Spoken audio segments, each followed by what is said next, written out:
Greetings, everyone! I am Lunar Kitten Zero, and today we are checking out Iron Hands Flesh is Weak by the Remembrancer. Last time we were checking out the Primarch Ferrus, and we learned he was from Medusa.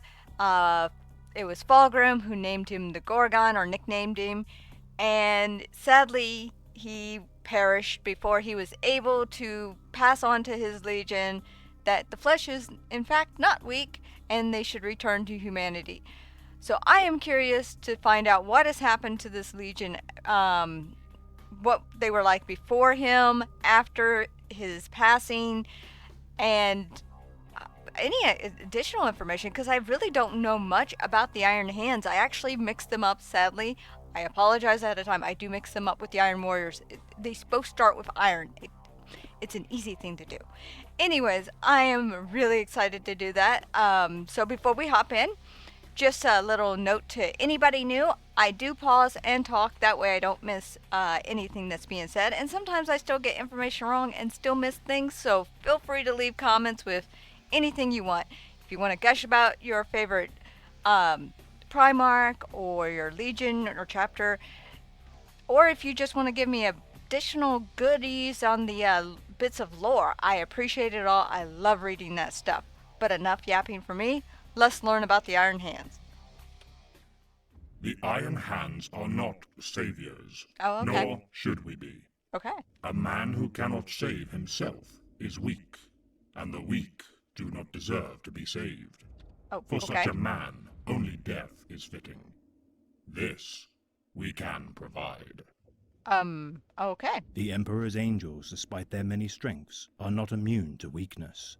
For even amongst his greatest servants of the legions, thousands would fall to the lure of the ruinous powers and their own decadent delights.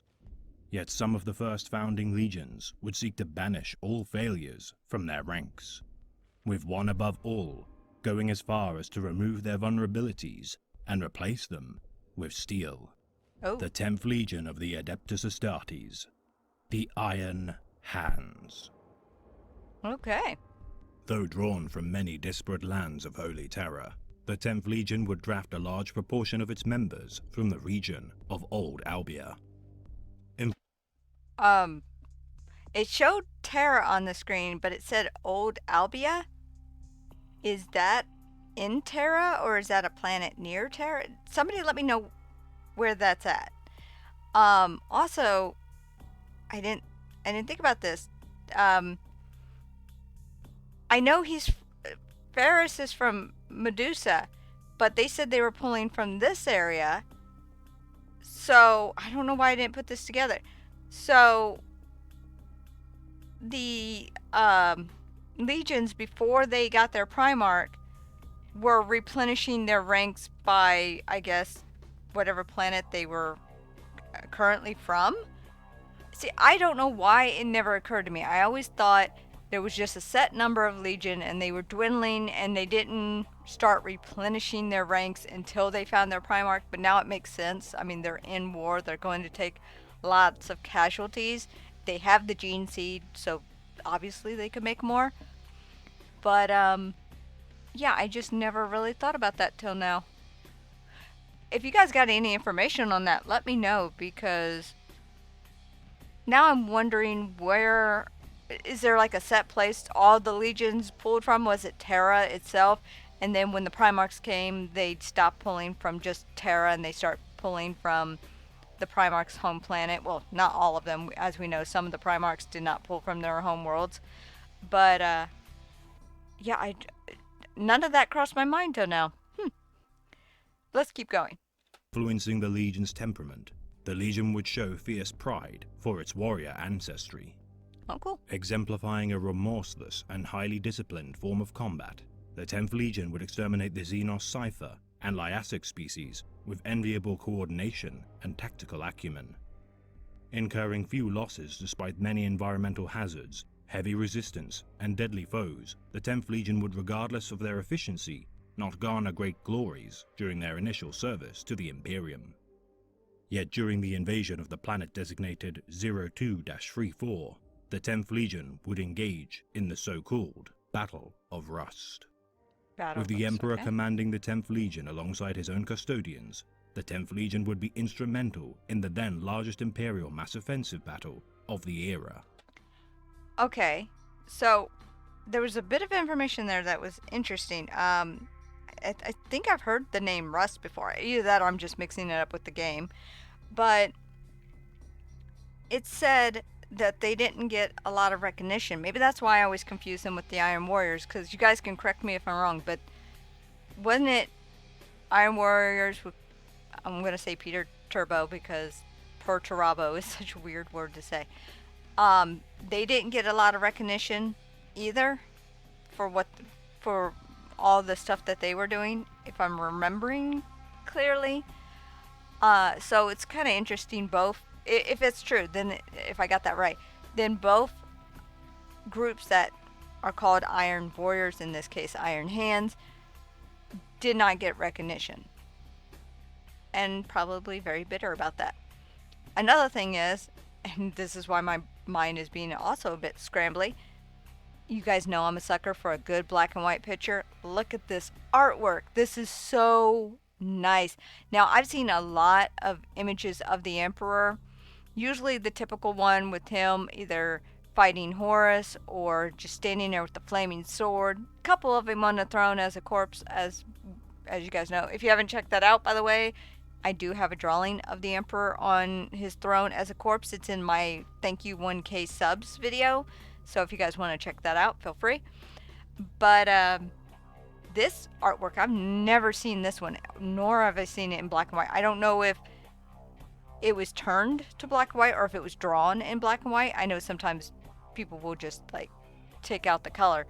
Either way, it's a really beautiful piece. I love the way the lighting is hitting this armor.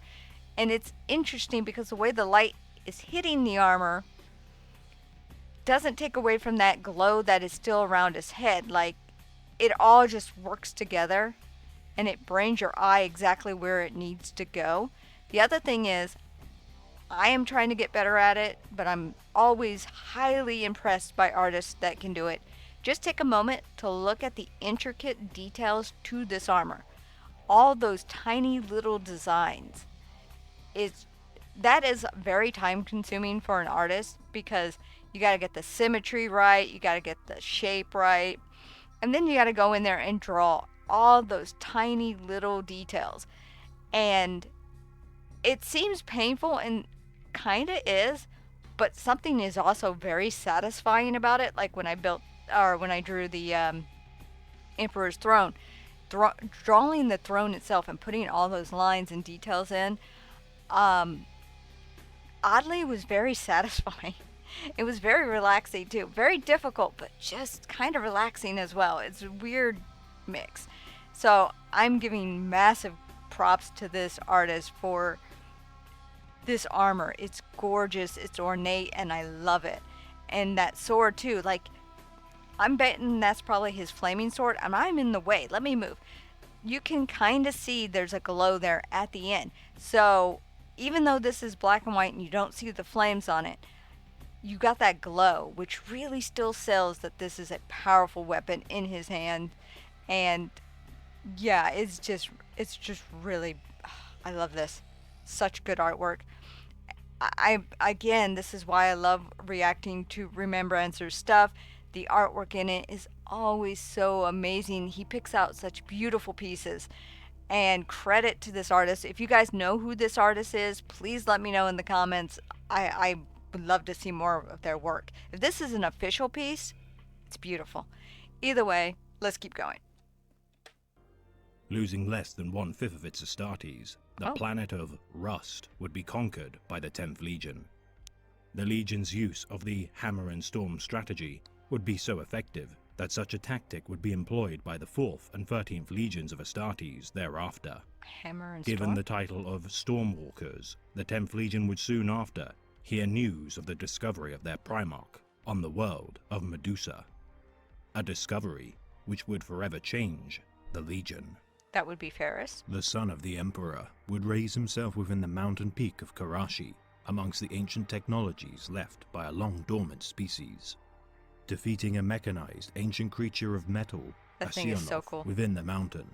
The fierce young man would melt the creature's hide with Karashi's molten rivers of lava. Terminator the molten exit. necrodermis metal would coat the young Primarch's arms, and the peoples of Medusa would know the man as Ferrus Manus, the Iron-Handed. Battling the Medusan clans into submission, Love that picture. Ferrus Manus would demand obedience from his subjugated peoples. Exchanging his own instincts for technological intuition for the secrets of the Iron Fathers and tech priests of Medusa, Manus would craft marvels of technology and weapons of peerless might. Strengthening the Medusan people, their civilization would grow rapidly until the arrival of the Emperor of Mankind. Another Emperor, black and white. Very nice. Amongst the first of his sons to be found, Ferrus Manus would pledge his allegiance to his father and be installed as the commander of his Astartes Legion. Wait, it says among the first to be found. I thought somebody else was the... Or I guess they're just saying a certain amount of the Primarchs that were first found. Because I know somebody else was the first, or at least claims to be. Forget who it is now. Let me know in the comments. I'm probably blanking because I actually have a couple of thoughts.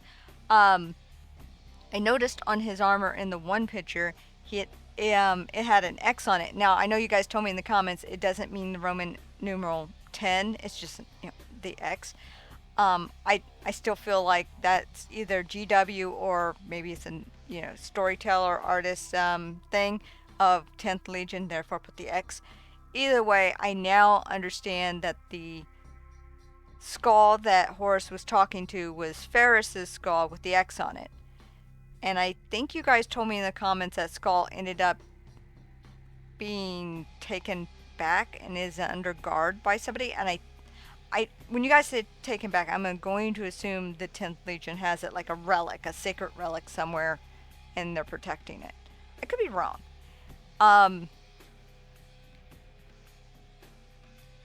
This picture, which I paused on, as you can see, there is Ferrus, but the Emperor is got his flame sword. Again, flames. Oh, you guys can't see it again. Flame sword right there. I have a habit of blocking that.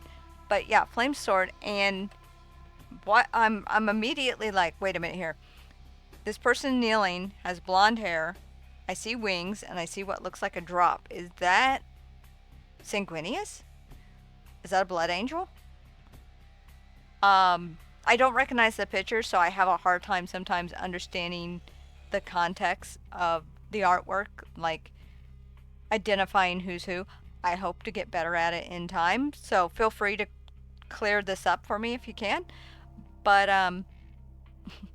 he's kind of creepy. Ferrus is in the background there, just that iron fist on his chest and the way the artist has him in the background. I know he's supposed to be a background character, but it is kind of creepy. Ascending from warlord to general of the Imperium, Manus would rename his legion in his image, the Iron Hands. Deconstructing and rebuilding his legion with the care of an artisan watchmaker, Manus would reforge his legion's command structure and ideals. Crafting his Iron Tenth anew and incorporating his Medusan inhabitants into the legion, Manus would purge his legion of virtues and ideals incompatible to his own. Oh. Weeding the weak from the strong, not only amongst the populace of Medusa, but his own Astartes. The Iron Hands would be reborn as the single most ruthless and calculating of all the legions. Battle-proven during their service to the Great Crusade, the Iron Hands would fight alongside many of their brother legions with distinction. Yet amongst all... Wait, was that... Let's see, green with the wings. I bet you that's a sword symbol. Fight alongside many of their Dark Angels? I think I got that right. I'm still trying to get practice in of naming them when I see them. I don't know why I want to say that. I'm very sure it's dark. Brother legions with distinction. Yet among... And of course, this is Fulgrim's group. I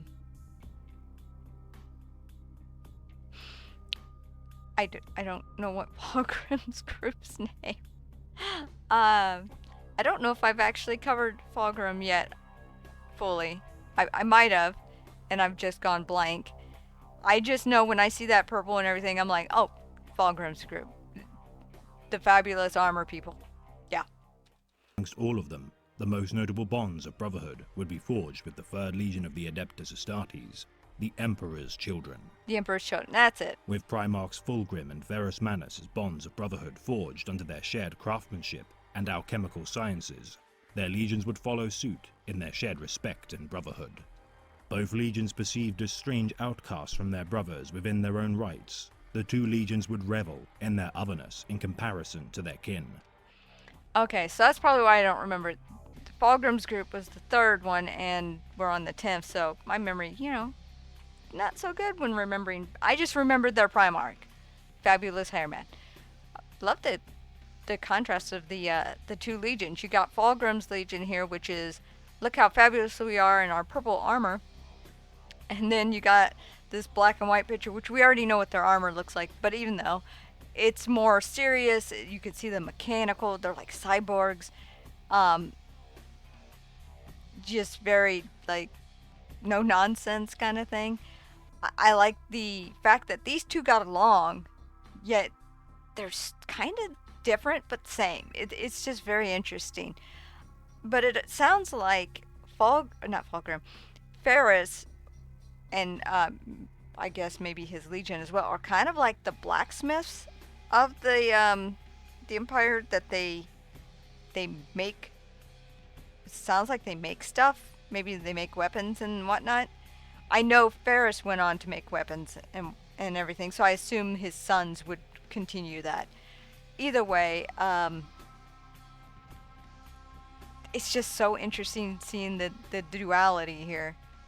I get so distracted, I keep looking at it. I don't even know which one to look at. I'm going from left to right, back and forth. It's really good. With the 3rd Legion perceived as peacocks of style over substance warfare. Yeah, and peacocks. The 10th observed as dull engines of war. Yep. Both would complement each other by virtue of their stark contrast. Unlikely Both legions pairing. obsessed with pleasing their Primarchs, they would also Mechanical share their birds? competitive natures as both warriors and artisans. They had Yet unlike Primarch Fulgrim, I'm going to say this correctly. They had mechanical birds. You guys got to let me know. Did they? Because that sounds really cool. I always see an image, and I don't know why, of Fulgrim, and there's always like an eagle landing on his arm. And I don't know if that's supposed to represent the 2-headed eagle representing Terra and Mars, or Fulgrim had a pet bird. And was it a mechanical bird? Like, I'm curious now. You guys got to let me know about the birds. It's not because I'm a cat and, it's my nature to know my enemy, but I'm very curious now. Ferrus would mentor his gene sons less as a father figure and more as an overlord. Oh. Quick to anger, Ferrus would be intolerant of More failure anger. or weakness, quipped by Fulgrim as similar to the ancient monster of terror, the Gorgon. Manus would bear his new title with grim pride. Oh. Uncaring for what the wider Imperium would regard him as, Manus would command his legion with rigid and rational discipline, crafting his gene sons into harsh, direct, and indomitable warriors, gaining acclaim and renown throughout the Great Crusade for their deeds as the hammer blow of the Imperium. Though not the greatest in number of the Astartes legions, would nonetheless be regarded as one of the single mightiest armies of the Space Marines. Okay, so he made them more machine than men, basically killing machines.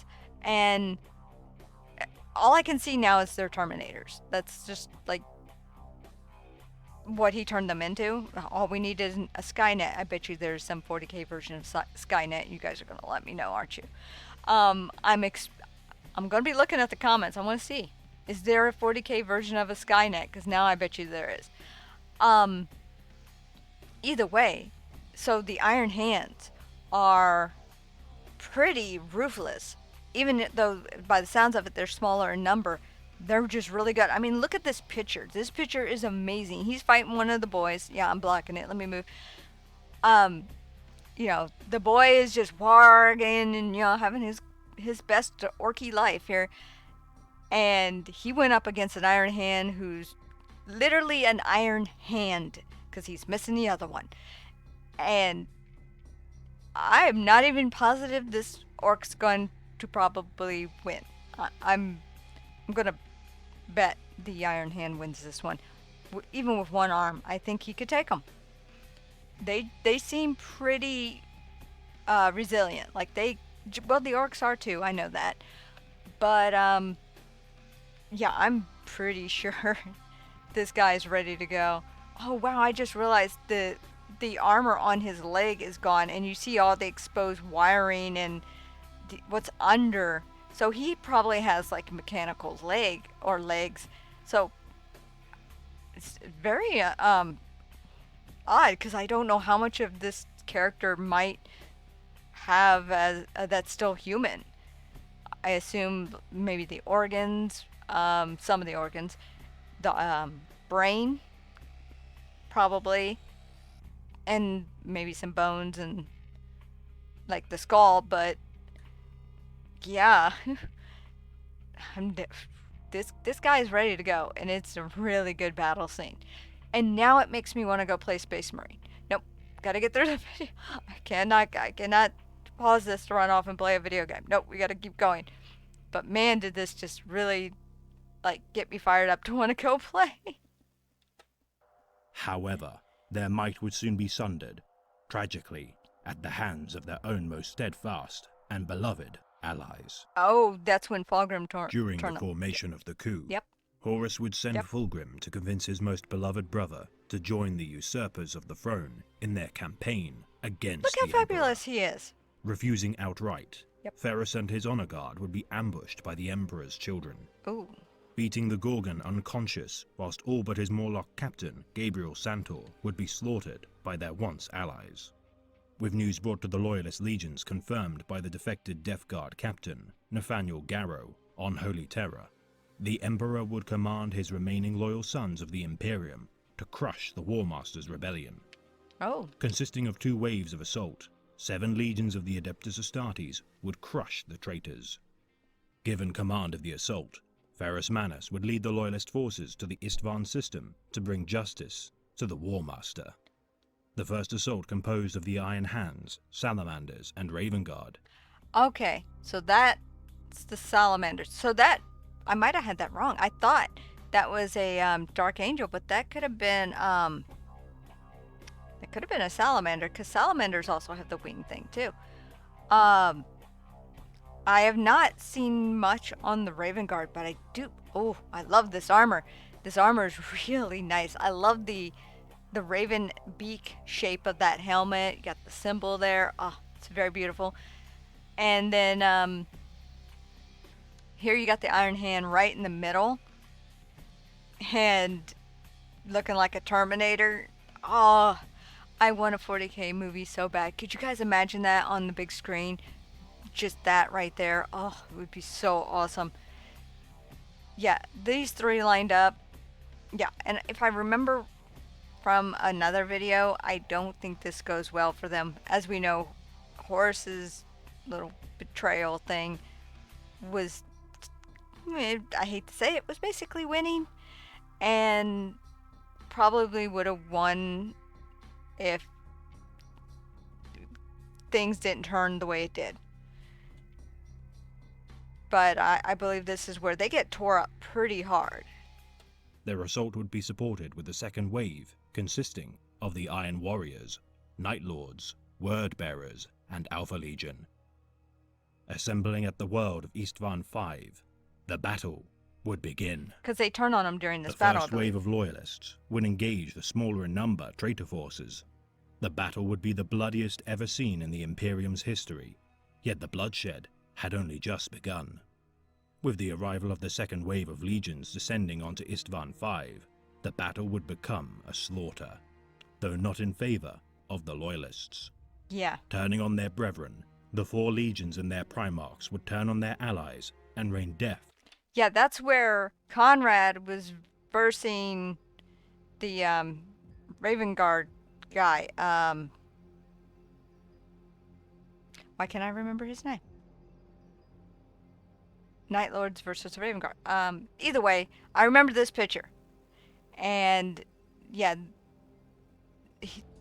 I think it was the Raven Guard guy saved that dude. If he hadn't stepped in when he did, Conrad would have took him out. But yeah, this is when the big betrayal happened. That's probably why I'm sitting here thinking in my head, Ispan 5, or however it's pronounced. It sounded really familiar. Now I know why. I was right. This is where the big betrayal happens, and I don't remember. You guys let me know in the comments where this battle took place. Was this at the beginning? Not technically the beginning, but kind of still at the beginning of the whole Horus heresy, or was this towards the middle or towards the end? I'm assuming at this point, when there's a big turn, it's got to be like towards the middle, and then it carries on, and then we get the ending where Horus, to my great joy, is poofed into non-existence, which that's why I like the Emperor. He got justice for the great angel. Anyways, I'm fine. Let's keep going. Unto the 10th, 18th, and 19th legions. Oh. With the traitors surrounding the loyalist armies, the Emperor's children would descend unto the Iron Hands, with Primarch Fulgrim and Ferrus Manus engaging in single combat. Yet despite the rage and fury of the 10th Legion's Primarch, Ferrus Manus would be slain by the treacherous Fulgrim. The Iron Hands would be decimated alongside their loyalist kin, and in one fell swoop, the Iron Hands would incur the single largest catastrophic loss in their history. With over 60,000 Astartes lost in a single day during the battle, and the loyalist Primarchs lost during the massacre, the now shattered legions would retreat from the battle and escape the planet in fragments of their former strength. Now, I have a question. You guys can let me know if I got this right. So, when Ferrus fell, I'm assuming, like when Sanguinius fell, the Legion felt it. Like, they knew their Primarch was gone.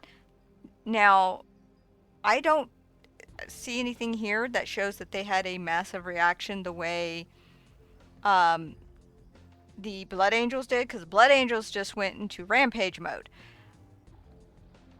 I'm assuming because they're so logical and so more machine than man, that while it did hit them and probably enraged them, they're still kind of like emotionally detached in some way, and was able to just, I guess, carry on, and didn't kind of go into a berserker mode the way the Blood Angels did. I could be completely wrong. I'm just guessing. Feel free to let me know in the comments how they actually reacted to it. Also, somebody told me in the comments that when Fulgrim took Ferrus's head, he didn't want to. Like, it was the moment where he was the most aware of himself, but it was too late. Like, it was in motion, and he saw it happening, and he wanted not to do it because, well, he liked Ferrus. Ferrus is his favorite brother. And it's like really interesting when you read it, because it's like, imagine being trapped in your body and not able to stop what's happening. It's scary and kind of makes you feel a little bad for Fulgrim. I mean, he ends up as a snake boy, obviously, but you feel bad because that's his brother. He didn't want to do it. You also feel bad for Ferrus, who, even though he was super angry, I mean, that was a person he bonded with that just, ended him. Yeah. Very, very intense scene from what I was reading in the comments. But yeah, let me know also, like I said, how did the Iron Hands handle the loss of him? Because obviously the Remembrancer is just giving me quick, notes of what happened in order, but he's not going into big detail, which is fine. I appreciate the toe dip. But I am curious, since we know the Blood Angels went berserker, I'm really curious how they handled the loss of their Primarch. We'll keep going. With none incurring a higher cost than the Iron Hands. True. Unable to bring their once tremendous might to face the traitors to the throne, the Iron Hands would conduct hit-and-run guerrilla warfare against key traitor outposts and staging areas. aiding the much larger Loyalist legions in their struggle against the War Master. The Iron Hands would be driven by unbridled anger in their quest to destroy their traitorous kin. Driven by unbridled anger in their quest to destroy their... Ah, I think I know how they reacted. Unbridled anger. But it didn't sound like they went as berserk as Blood Angels, but when you see this guy, you should have just anger. I'm not gonna rant. I'm not gonna do it. But he's a jerk. Anyways, I'm gonna keep going. Traitorous kin. Aiding in the scouring of the fleeing traitors, the Iron Hands would demand their pound of flesh as revenge for their fallen brothers and Genefather. Yet alike to a shattered blade, the fragments of the Iron Hands would require reforging. Oh. And with the defeat of the War Master, yes. Horus Lupercal, Yay! And the interment of the Emperor upon the Golden Throne, the Iron Hands would rebuild. Oh. The leaders of the 10th would form the Iron Council, and resolve that no singular Astartes would command the Legion. As other legions would continue to hound the enemies of the Imperium, the Iron Council would begin the so-called tempering of the chapter, and conclude that their downfall had been a result of their fiery temperament. Determined to embrace cold logic and dispassionate analysis to its extreme, after 86 Medusan day cycles, the... Okay, so I was partially right. So they did have anger, and it sounded like they had their own version of a berserk mode, but afterward they start reforging themselves, like he said, but they did it to become more machine, which is what I thought they were like before, which is kind of like that cold, detached, calculating, just Terminators. I thought they were like that before, but it seems like they were kind of that way, but they really became that way after the loss of their Primarch. And as we can see from this image on screen, that's a robot coming after you. There's supposed to be a person in there. That's a machine. That's not going to negotiate. It's not going to care about your feelings.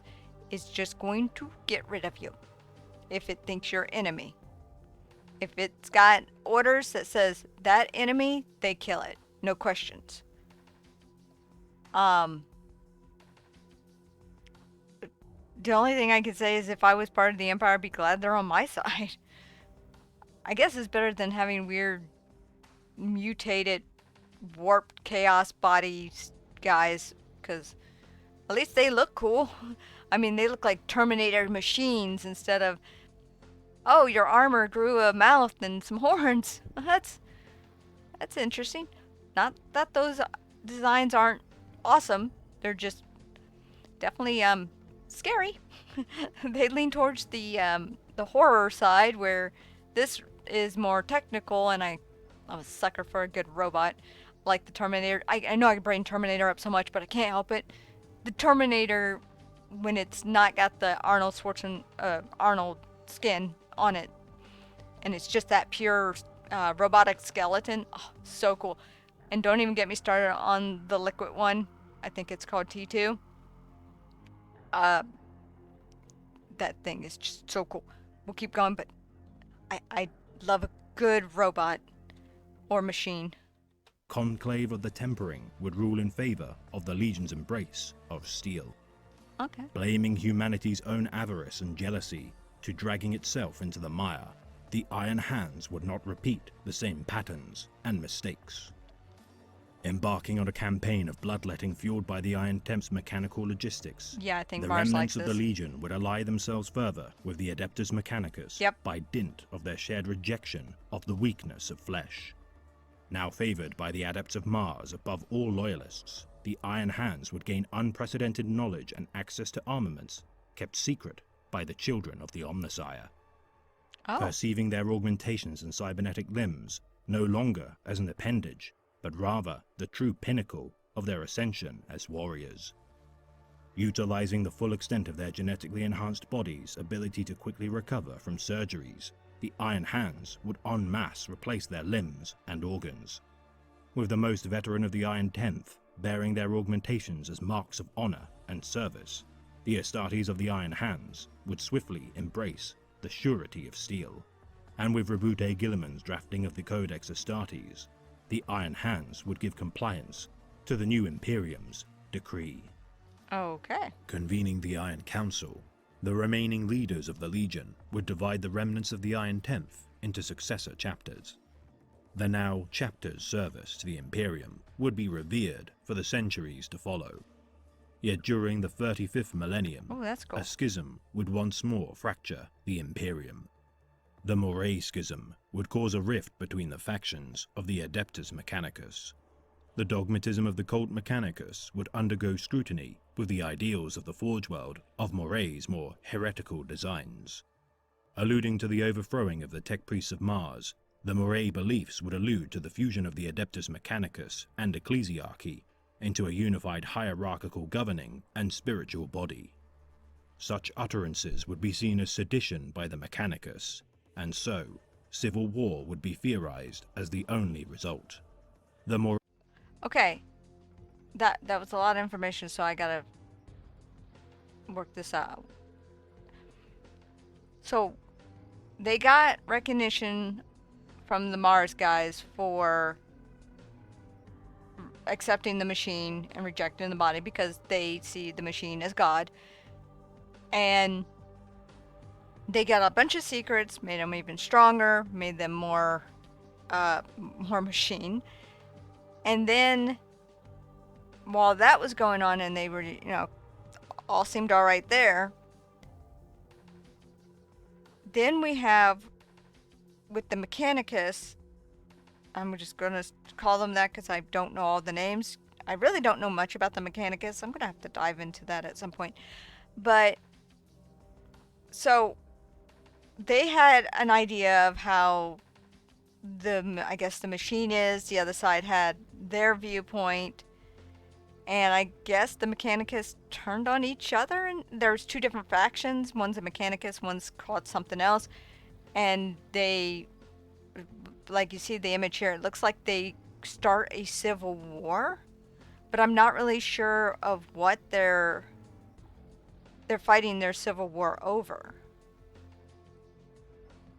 I'm just going to assume it's some belief of how to praise the machine god. And they don't agree. That's the only thing I could kind of get from all of that.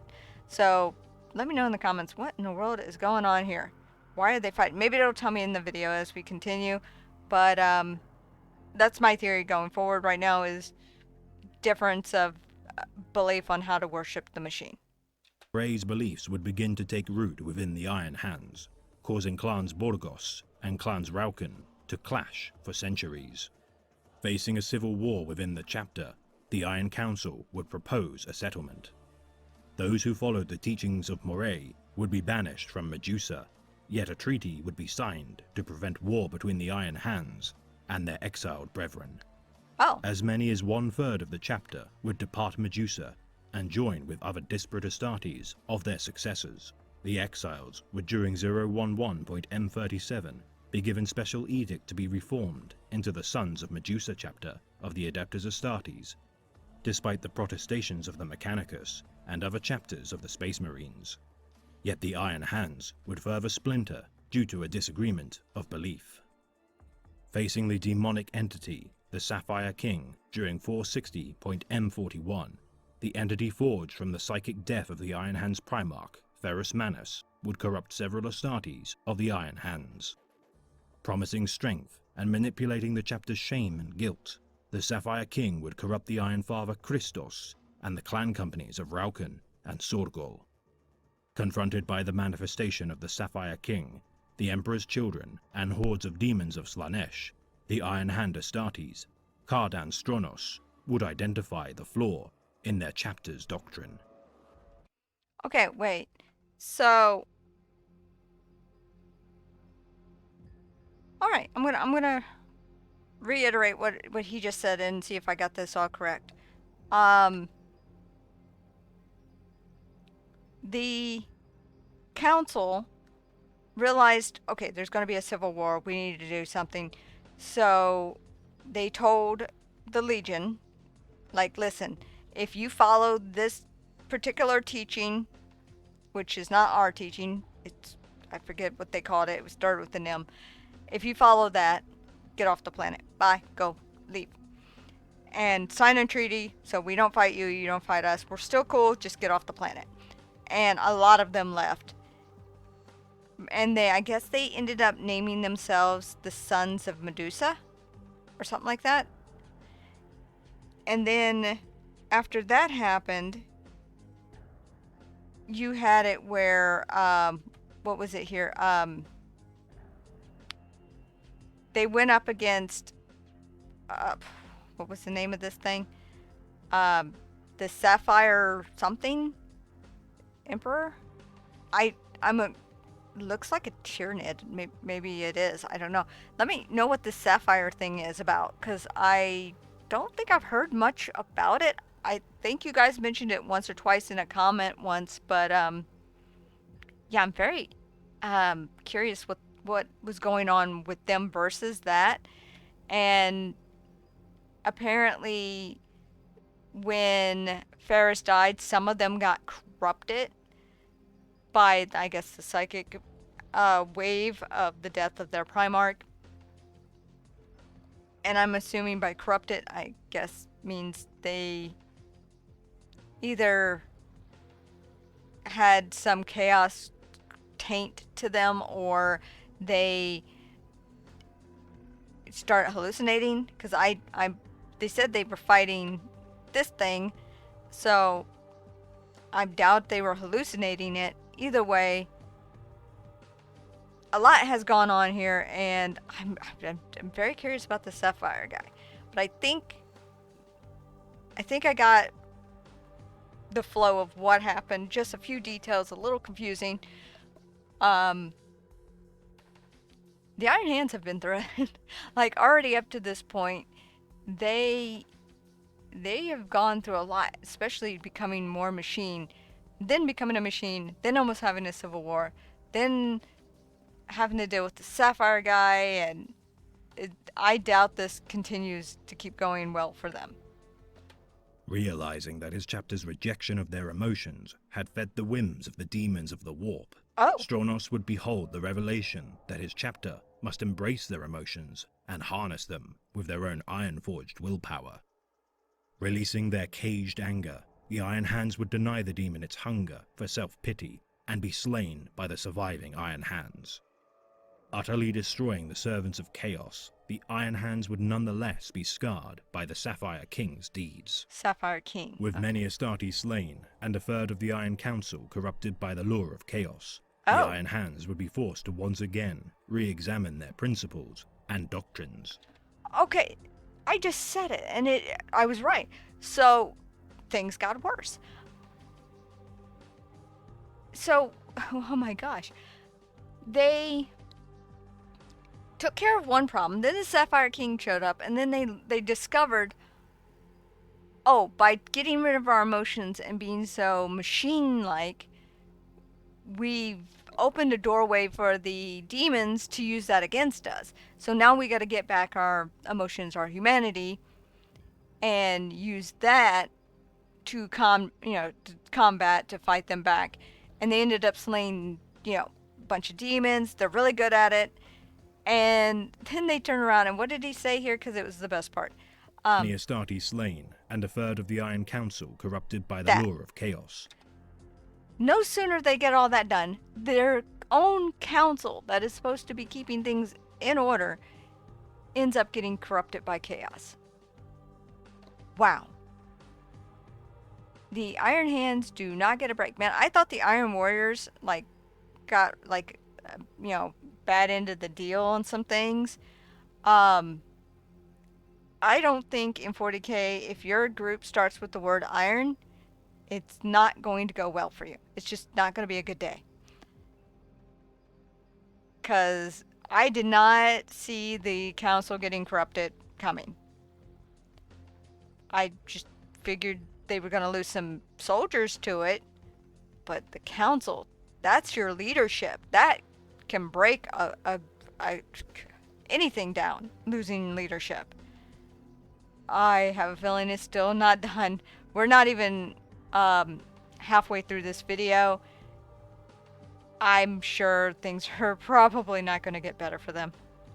The Iron Hands would be forced to once again re-examine their principles and doctrines. Their millennia-old tenets of the tempering proven to be false, the Iron Council would call an emergency meeting. Stronos would argue that the chapter had been put through a great trial and had proven worthy of conquering their darkest and deepest insecurities, uttering the now immortal words of his chapter. With steel, we are stronger, but without soul, we are nothing. Oh. With the Eye of Medusa erupting with applause, Cardan Stronos would be elected as the first war leader of the Iron Hands. Re-elected at every subsequent election, Stronos would lead the Iron Tenth into a new era. Iron chaplains and librarians would burgeon with Stronos' influence of the chapter. Logic would be tempered with emotion, and so the chapter would move closer once more to the intended ideals of their Primarch. Yet during the 41st millennium, in the time of humanity's darkest era, the Iron Council would call one last conclave, the Grand Calculation. Uh-oh. Deciding the ultimate fate of the chapter, the Iron Council debate and argue where the Iron Tenth shall stand in humanity's defense. Gathering every Iron Hand success, Tenth shall... Okay, I just had to go back. Dude, this is a awesome picture. I love not just the colors, the lighting, because it's a bright setting. Because sometimes you only get like these dark, gritty pictures of 40K, but then you forget, no, it can be pretty bright, like a sunny day. Or that might not be sun, that might be an explosion. But anyways, it could be very bright. And the color is very bright too, so that's something you kind of forget, that there is color. Now, the armor I'm not sure of because I have forgotten some of the stuff about armor.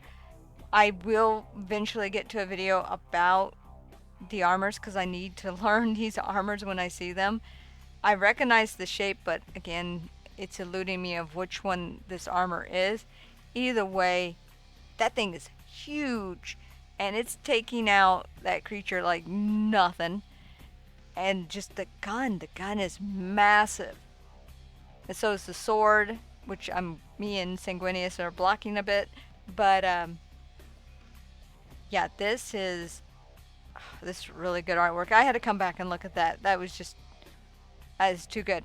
But so yeah, we're up to a point now where the council's doing something called the Great Calculation, and I got a bad feeling about this.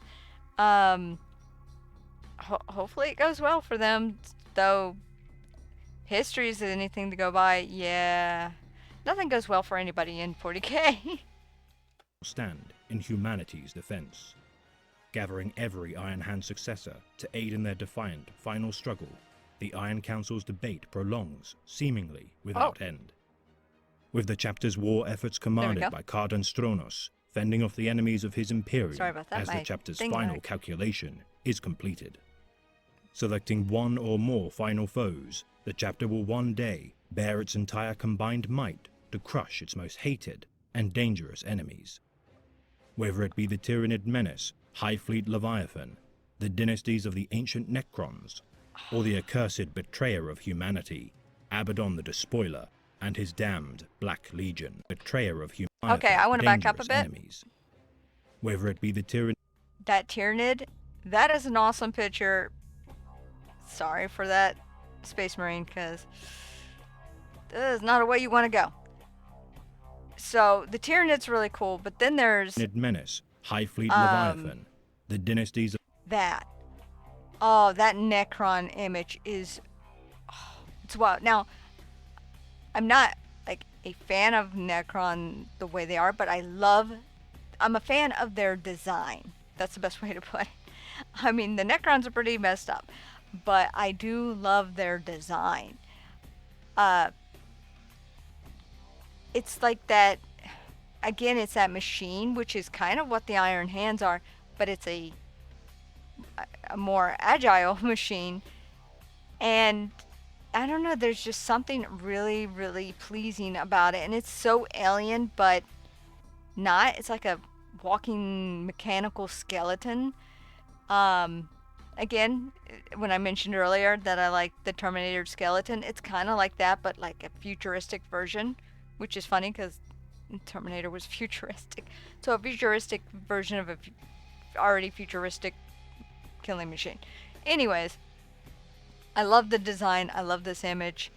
It is just really good, and all those little like um, metal parts coming off that almost looks like scales or some like I bet you they can move like tentacles and they can attack with those probably.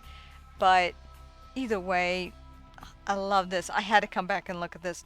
This is really nice. Of the ancient Necrons, or the accursed betrayer of humanity. Up, don't you do that. There we go. Now they said the cursed guy here, up something. You guys gotta let me know who that is. I don't remember hearing this name. So maybe I have and I've forgotten, but I don't recall this. Despoiler and his The damned Despoiler. Black Legion. Black Legion. Yeah, I don't Yet remember all that this. can be ascertained is that the calculation is arduous and complex, and that the Iron Council shall not relent in their debate until the final calculation has been solved. Oh, okay. The 10th Legion had been divided into many logical and highly structured organizations during the Great Crusade. Unlike other Astartes legions, such as the Imperial Fists or the Ultramarines, the Iron Hands would become compartmentalized to prevent its entirety being commanded by overarching command hierarchies or dogmas. Similar to a machine comprised of many interlocking gears and pistons, the Iron Hands chain of command is beholden only to its immediate superiors. This allows the Iron Hands to specialize in niche operational assignments without being encumbered by bureaucracy or divergent command doctrines. Referred to as orders, these battle groups would function similar to specialized battalions, yet would be deployed only for their specified expertise in battle. Complementing the members within orders, Ooh, nice. these consignments of battle groups are painstakingly organized to function with machine-like efficiency and deadly application. Given specific instructions per deployment, the orders are expected to achieve their assigned task with no excuses for failure or requirement for reinforcements or support elements. Drawn from the chapter's clans, orders within the 10th would predominantly derive members from in only one clan, yet occasionally mix different clan Astartes into order configurations. Clans being of similar equivalence to Legion chapters, each clan would be a reflection of Medusa's ancient feudal society. Each clan possessing a distinctive character, these so-called pocket legions would be commanded by a singular officer known as an Iron Lord. Appointed by Ferrus himself, the Iron Lord's right to command would be unquestionable. With each clan vying for the favor of their Primarch, rivalries and competition would be rife. Alright, so they're split up like the other legions did, but they split it up into, I guess, clans. And they're led by an Iron Lord that, if I'm understanding this right, that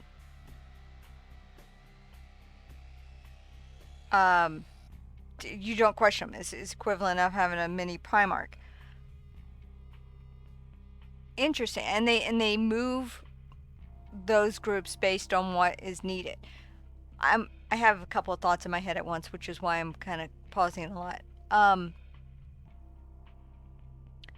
The main thought I had is, if you could crack their behavior pattern, or in other words, predict how a machine would calculate and make a move, you could really mess them up and force them to have to be more creative. Maybe by embracing their emotion is what probably saves them and keeps them a bit ahead of the curve, is because if they were purely calculation and machine, you could have, not easily, but you could eventually predict how a machine's going to work and then make strategies and tactics based on that.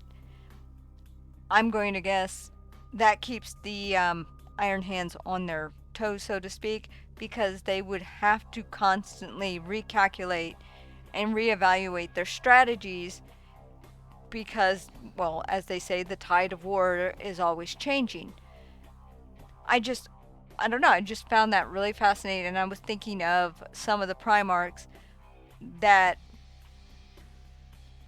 if they, hadn't had things happen or whatever, would have probably enjoyed the challenge of going against Iron Hands and trying to work out how to beat the logic of a machine. It's like playing chess against AI. And then you beat the AI and you're just like, haha. Then you play it again, but the AI is now learned. And you're like, oh, well, now I got to think of a new way to beat the machine. Because they would become highly adaptive that way. At least that's how I'm seeing the Iron Warriors work. I'm probably off, but I am fascinated by the idea of how you would have to confront them as an enemy, because the way they function is by theory and by calculations sound. It's a very well played or well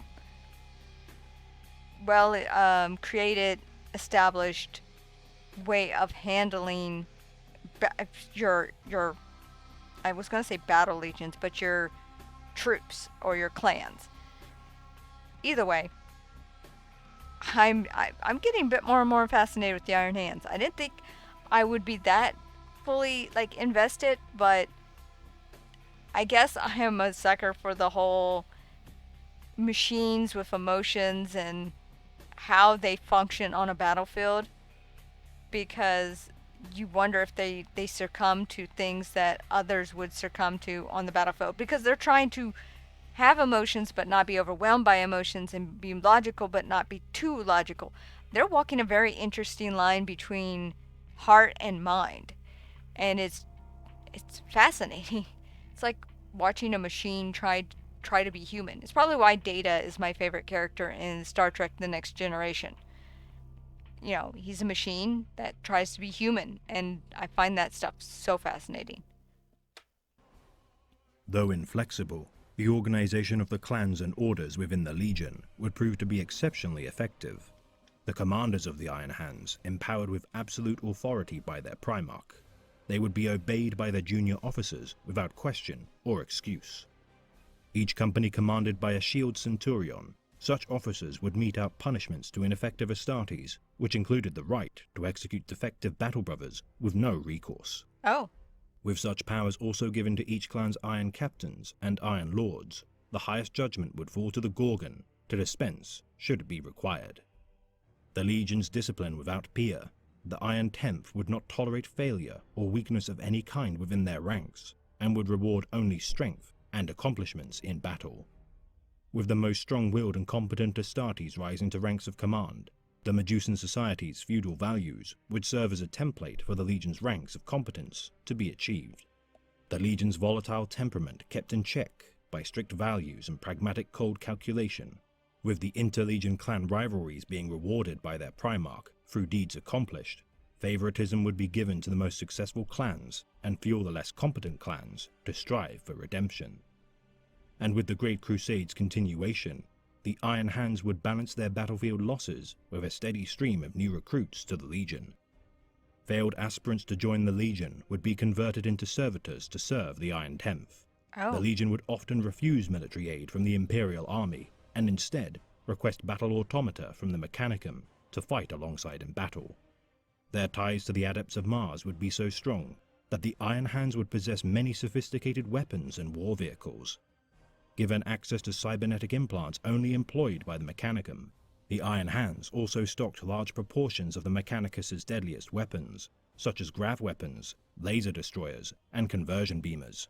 Oh, that sounds Their fun. collaboration with the Mechanicum, bearing new weapons and armor system breakthroughs that would be disseminated within the wider Imperium, such as the Indomitus pattern Terminator armor suits, Terminator armor Stormbreaker suit, pattern yep. thunder hammers, Oh. and more potent equipment, which the Iron Hands would keep to themselves. With the Legion's elite Gorgon Terminator squads, equipped with the unique Gorgon pattern Terminator armor, such suits would be bonded to their wearers. Though extremely painful to graft unto the Astartes within, such armor would be seen as a great honor to bear, despite its final design never seeing fulfillment with the untimely death of Ferrus Manus. Relying heavily on their bountiful armored divisions, the Iron Hands would field unique formations of vehicles as distinct individual companies known as the Armored Echelons. Okay, I have to take a moment and say, already, so they got cool armor, they got cool tech from Mars, and now it looks like we're heading into they get awesome tanks. One thing I love about 40K, these legions get the best toys. So cool. And again, I'm now wanting to play Space Marines so bad. I want to go smash the orcs. But I'm curious at what other weapons they got that they don't talk about. I know there was a couple of legions you guys mentioned that has weapons that are crazy powerful. Like, I think Sanguinius used a weapon in his fight with Angron, which was like that weapon that just, when you fire it had like one shot and it did like disintegrated his arm or something. The guy he hit, not Sanguinius' arm. And it was like a crazy powerful weapon. So it's made me very curious what other little weapons like that, and if the Iron Hands have something that's just as like super powered that there's not many of, but when they use it, you know it, sort of thing. Either way, I'm starting to like the stuff they have, and I'm looking at this tank on the screen going, okay, I want to know more about the tanks. It sounds like these things are going to be awesome. I mean, their Primarch was kind of like a blacksmith, so who knows what they're creating, especially with the Mechanicus as, you know, kind of like their backers, their benefactors. Who knows what crazy tanks they're designing, creating, or just able to use. I hope we get to find out here in a second. I'm just gonna guess they're awesome. Ranging from between a dozen to even several hundreds of vehicles. Oh. From battle consignments of dozens of Predator tanks and Land Raiders and handfuls of Fellblades, the Iron Hands vehicle battalions would be the largest of any single Astartes legion. Yet tragically, the vast majority of the Iron Hands armored divisions would be lost during the Istvan V Dropside Massacre. No. The Iron Hands would enter the battlefield of Istvan with an estimated 113,000 Astartes, yet be decimated during the massacre. Oh. Losing entire clans, such as the then most favored by their Primarch, the Averni clan. The remnant Iron Fathers of the Legion would convene at their homeworld of Medusa and begin the recruitment and creation of new Astartes. The bountiful gene stores of Medusa, capable of rebuilding the Iron Hands, the clans of the Great Crusade would dwindle and be replaced with newer and more robust clans in the wake of the heresy. With the clans Atraxi, Borga, Felg, Kedoron, and Ungavar fading from the Legion's history, the remnants of the Moragul clan surviving in numbers capable of one day forming the Iron Hand successor chapters, the Brazen Claws and Red Talons. With the Legion's transition into a Codex Astartes compliant chapter, the Iron Hands would divide its Astartes into 10 new clan companies. Consisting of 100 Astartes per company, alike to their original clan orders, they would function as highly specialized formations.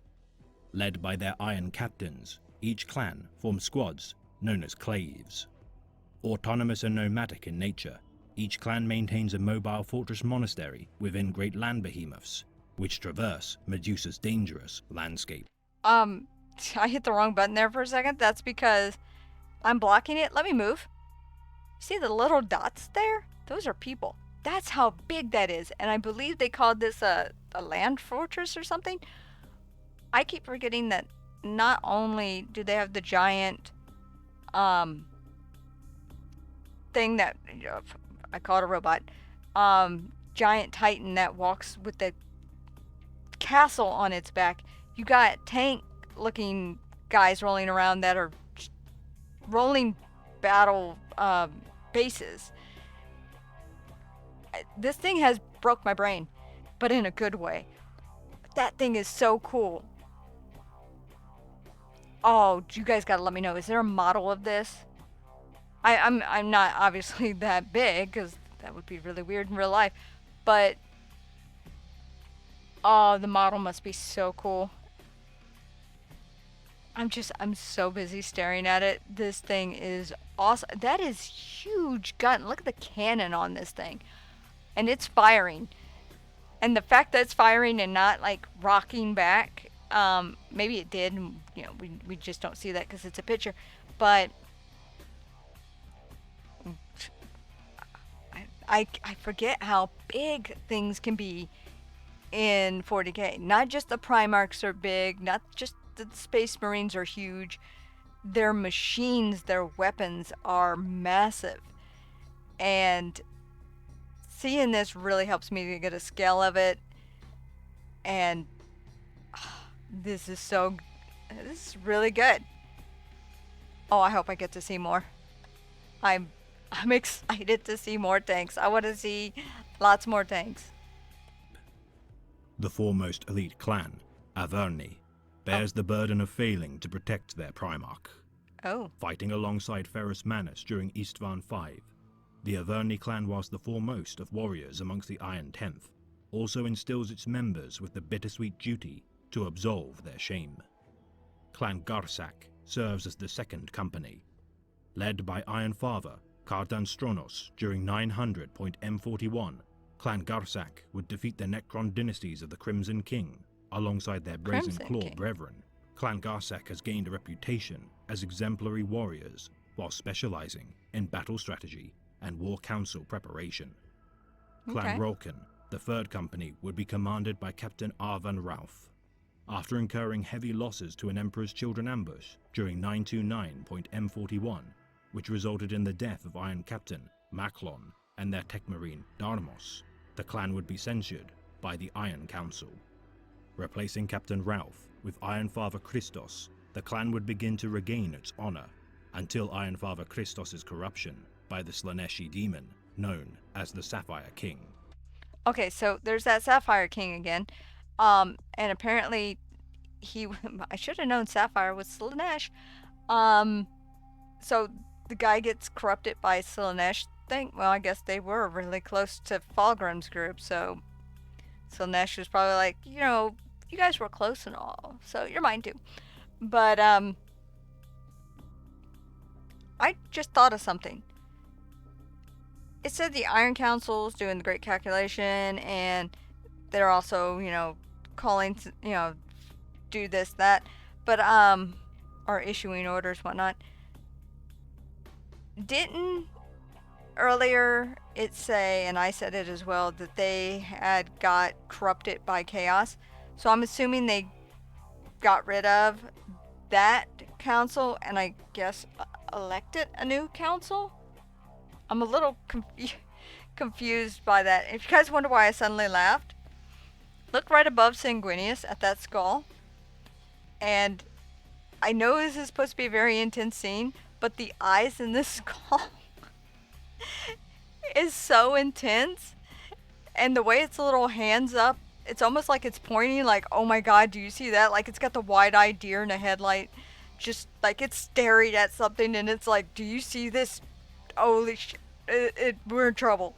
Like, maybe it's all Slanesh stuff and knows what's coming for the guy next to it. And it's like, oh, dude, that's Slanesh. No. Like, that's the face we all make if somebody said, yeah, Slanesh is coming. That skull is our reaction. I relate to the skull way too much right now. I don't know why, but the skull is making me giggle. I can't look at it because every time I look right at those eyes and see the little claw that looks like it's pointing and I got distracted. Sorry, just that skull. Oh, if you guys ever want a good meme picture, you guys need to use that skull right there. That is so good. Yet with Captain Ralph's return as commander of the clan, they would recover a portion of its glory in defending Medusa from the onslaught of Abaddon the Despoiler's 13th Black Crusade during 999.M41. Oh. Clan Kargul is commanded by the Iron Council's venerable dreadnought, war leader Banus. a precise and revered clan, they followed the example of Banus and gained much glory for their service. Clan Harmek served as the mechanical savants of the chapter. Drawing their stock from the serfs of the chapter, the members of Clan Harmek ascend to the Relic Guard and preserve the chapter's ancient technologies and war machines.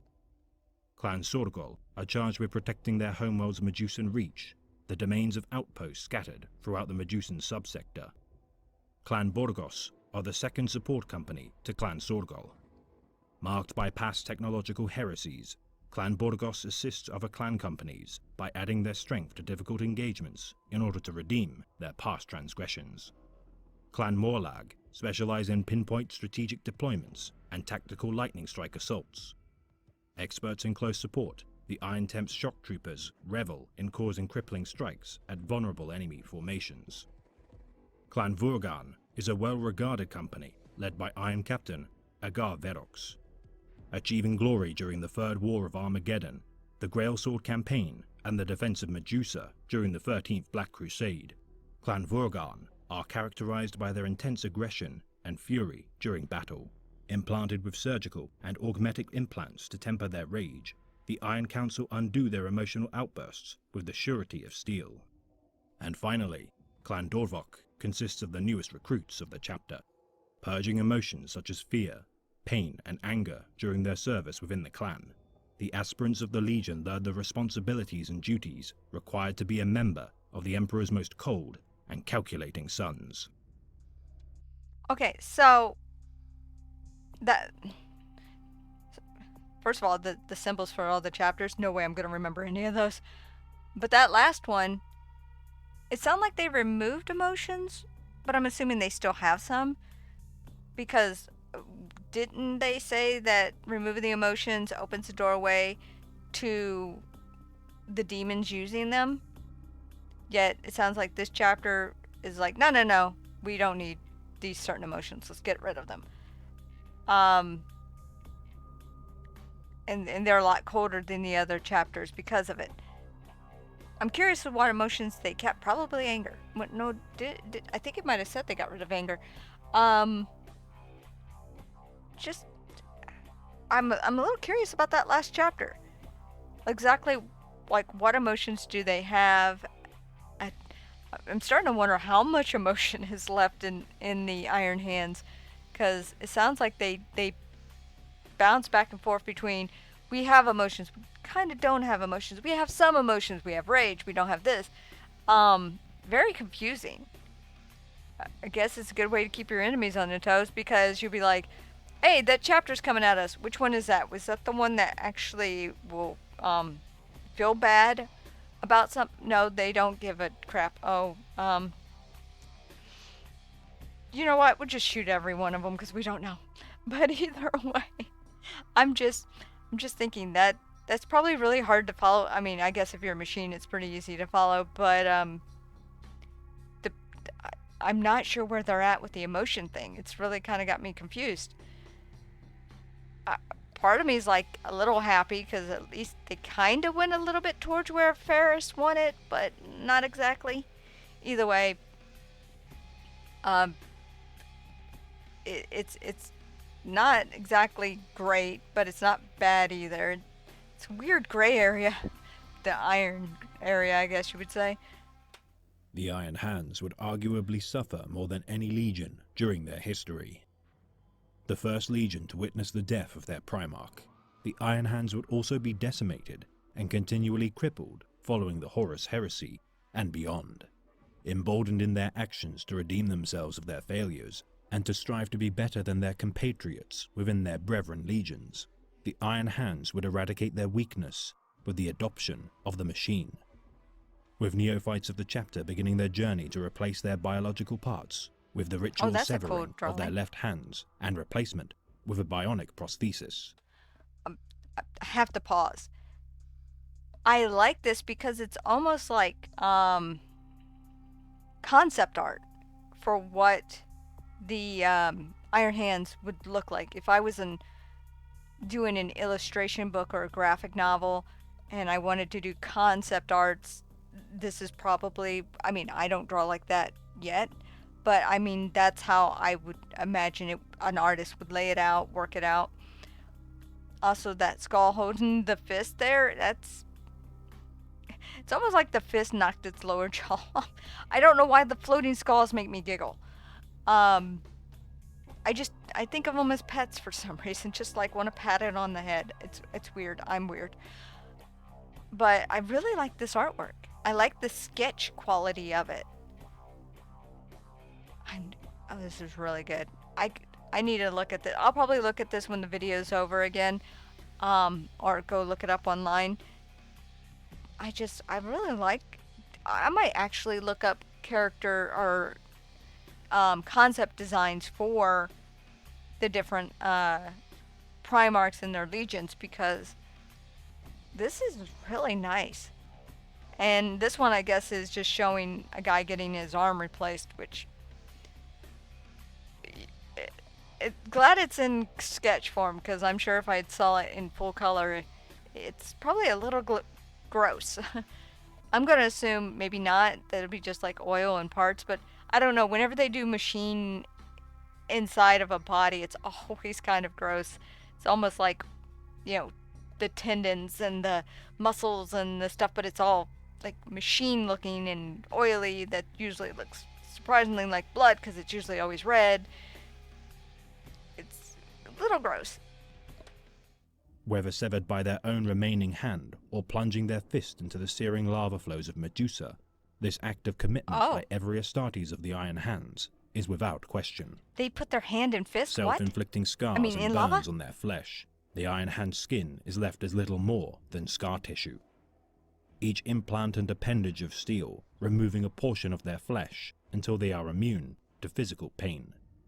With many of the veterans of the chapter left of little organic matter besides their brains and a selection of organs. I said that earlier. I said it would probably be brains, bit of organs, maybe a few bones. Okay, so I was right about that, but oh my god, I'm sitting here with my mouth hanging open at the hole. They punch lava. Like, I'm going to say it now. If somebody says, how badass is the Iron Hands? They punch lava. And I want to say for fun, but they don't, the emotion thing. I understand following in the footsteps of your father, but y'all had to go that way?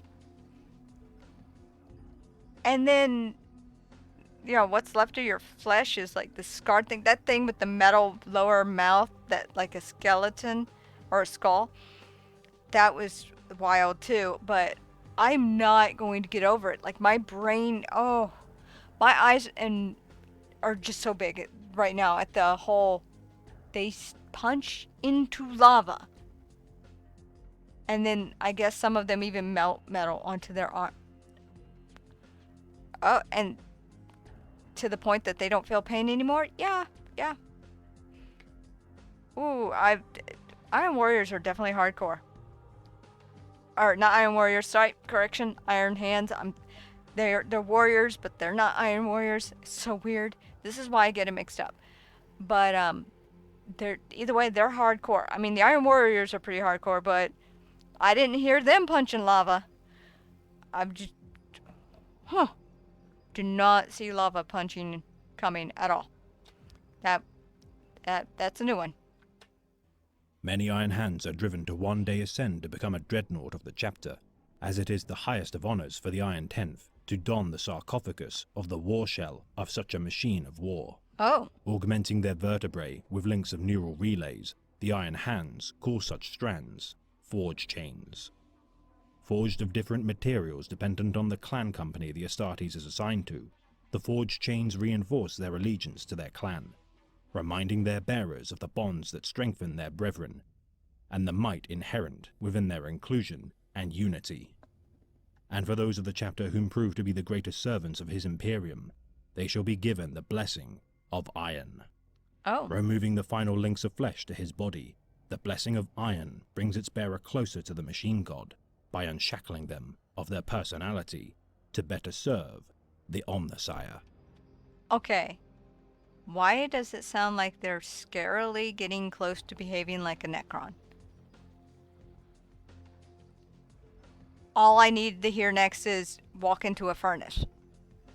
Because if I remember right, when the people went into the furnace and came out the machines, like the Necrons, the higher nobles kept who they are, but the peasants basically became like pawns, drones. They don't have a mind. They're like a hive mind, and they don't think individually. They just function. If I might have that wrong how they work, but that's how I perceive them to work.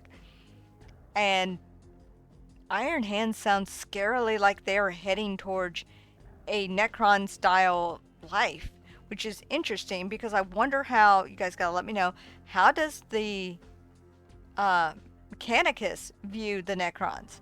Since Mechanicus worships the machine god, you would think they would like the Necrons because those are machines, but maybe because they're not the correct machines and they're using probably what the Mechanicum sees as heresy technology or, bad stuff, because they don't like, that's why you can't invent new stuff. They don't like that. They have a strict code of tech that can be used and what cannot. So maybe this is in the realm of cannot. They don't approve of Necron technology. Either way, I'm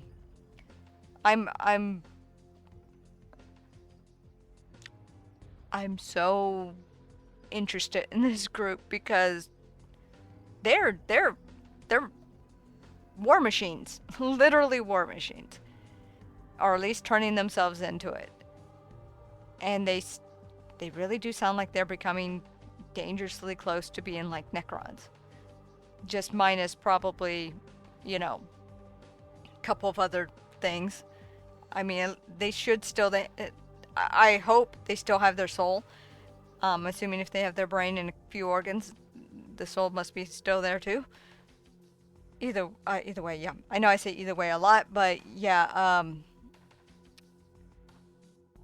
that broke my brain, along with the lava punching. Iron Hands be throwing curveballs at me and messing me up today.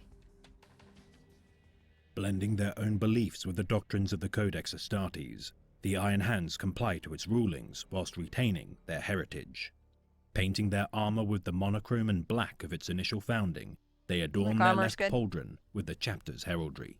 Black their armor's right awesome. pauldron bearing their clan. Yeah, I'm not going to remember using those. their left knee plate to denote their tactical role, such as battle line, close support, fire support, veteran, or command staff.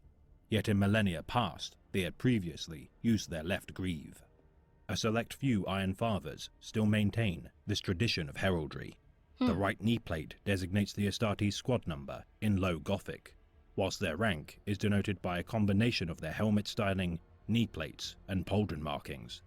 Yet each clan deviates slightly in such ranking structures. For example, Clan Rauken designate their sergeants by brandishing a white skull on the center of their helmets. Their veterans use white painting on the crest of their helmet, and veteran sergeants use a white stripe with a white skull centered upon it. Oh, that's why I've seen the white skull. I've seen that a few times. So I've been looking at Iron Hands a few times. Not always, probably, but good chance now if I see a cog, because that's what that circle is, with a weird little honeycomb thing in the middle, and a white skull, then I know this is a high-ranking Iron Hand. I say I'm gonna know that, and I'll forget later, but for right now I know it. Their lieutenants paint their helmets completely white and add a starburst design to the skull icon, whilst the Iron Captains of the clan bear a white helm with a skull and a golden-winged skull on their right pauldron. Librarians of the chapter bear the blue armor paintings compliant with the Adeptus Astartes. Apothecaries paint their entire right arm, backpack, and shoulder guard white, with an added white stripe on their helmet to identify them as medics of the chapter. Oh. Yet unlike the Codex Astartes outlines for tech marines and chaplains, the Iron Hands blur the lines between these distinct ranks with their own unique hierarchical figures, the Iron Fathers. The Iron Fathers acting as both spiritual and technological mentors of the chapter, and as such, often combine the qualities of both to fulfill their role as the leaders of the chapter. Oh, that's a stare. For their duty is the greatest among the Iron Tenth, to guide the future of the sons of Ferrus Manus and Emperor Willing, leading them from their never-ending shame and anger. Oh. Our chapter was driven to the very lip of the precipice. We were forced to stare over its edge into the Stygian depths, into the darkness that awaits us, should we ever fall. Yet fall we did not. What saved us from this terrible plunge, brothers? What has proven our redemption? Not logic, not the desperate, dogmatic purge of all things perceived as weak. It were our souls that saved us, and the strength we hold within ourselves. It was these qualities which make us more than just unthinking steel that pulled us back from the brink. Okay. This has been a tale of the great Imperium of Man, read by the Remembrancer. Despite their best efforts, the Iron Tenth were unable to completely diminish their inherent weaknesses. Yet not all legions of the Adeptus Astartes chose to transcend their baser instincts and faults. As such, in my next transmission, we shall elucidate the legion comprised of the unabashed murderers, the Night Lords. Yeah, the Night Lords definitely, did not think the flesh was weak. They thought it was tasty with the side of, bacon. So I'm just remembering some things about the Night Lords, and yeah. Okay, so this was really good.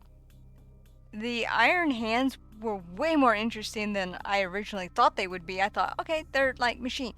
Not only they're like machine, but they do seem to go through surprisingly a lot of drama for a group that's trying to erase emotions.